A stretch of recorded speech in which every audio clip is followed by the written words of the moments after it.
Podcast de l'article de Aziz Bousseta publié sur l'odj.ma. L'auteur a intitulé son article « L'extraordinaire, irrésistible et irréversible vitalité de la société marocaine ». Il commence son article ainsi. Les trois pouvoirs classiques vivent plus ou moins et fonctionnent qu'à un cas. Le quatrième, clamé et proclamé en tant que tel pour la presse, et la grande famille des médias, a vécu, bouge encore et essaie de survivre.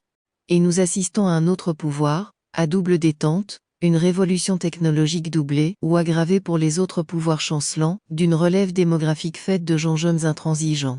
Ignacio Ramonet, et d'autres avec puis après lui, ont présenté ce nouveau pouvoir, celui de la combinaison du web et de l'opinion publique, comme le cinquième pouvoir, ce qui est exact, mais un web porté par une opinion publique inerte, peu ou pas créative et passive, n'est pas un pouvoir, seulement une illusion de pouvoir. À l'inverse, si la société est active, quand la vox populi sait se montrer vindicative, alors cette force devient effective, sans doute même agressive.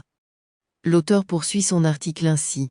Revenons à nous autres, ici, au Maroc, il s'est indéniablement produit quelque chose avec ce mondial, tous les sociologues présents le constateront, et les historiens futurs en attesteront.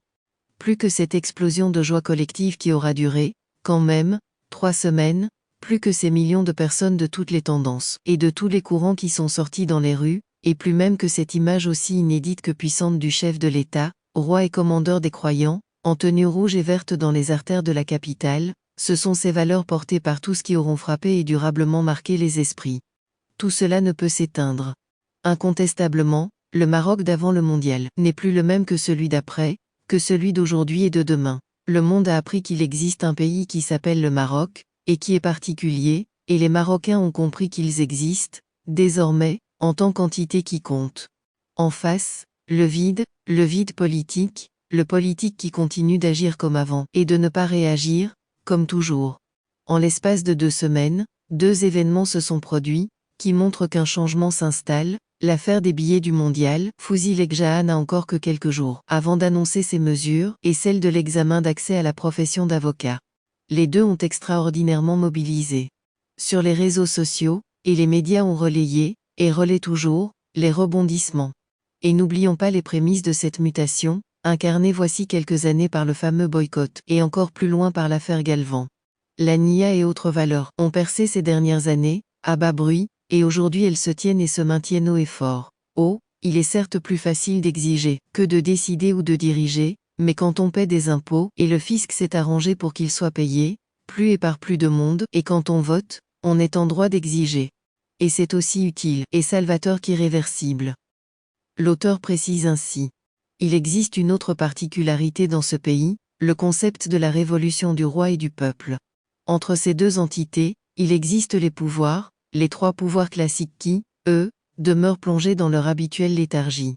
La communion qui s'est produite entre le roi et les Marocains lors de ce mondial devra se matérialiser, tôt ou tard, d'une manière ou d'une autre. La colère inhabituelle de M. Lekjaa lors de la réunion du bureau directeur de la Fédération de football et le recul remarqué de M. Abdelatif Wabi, qui a présenté, manifestement à contre-cœur, ses excuses à la télévision, montrent que quelque chose de différent se déroule sous nos yeux, et que ces 2 événements auront des suites, inédites.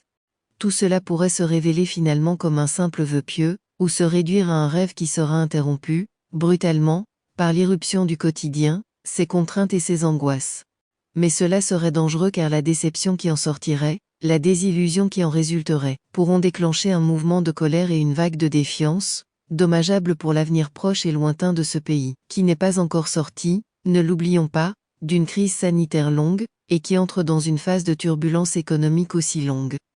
L'auteur conclut son article ainsi. L'alternative est donc simple, prendre appui sur l'extraordinaire vitalité de notre société, ne plus insulter son intelligence collective et triompher des incertitudes actuelles, ce qui implique un changement de comportement et de casting de nos gouvernants, ou perdre pied, avec un grand bond en avant vers l'inconnu.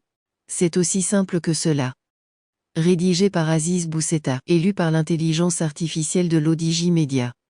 N'oubliez pas de télécharger notre application l'odj mobile sur Android et iOS, et de vous abonner à notre chaîne YouTube l'odj TV, si vous souhaitez être au courant des dernières actualités, podcasts et émissions télévisées.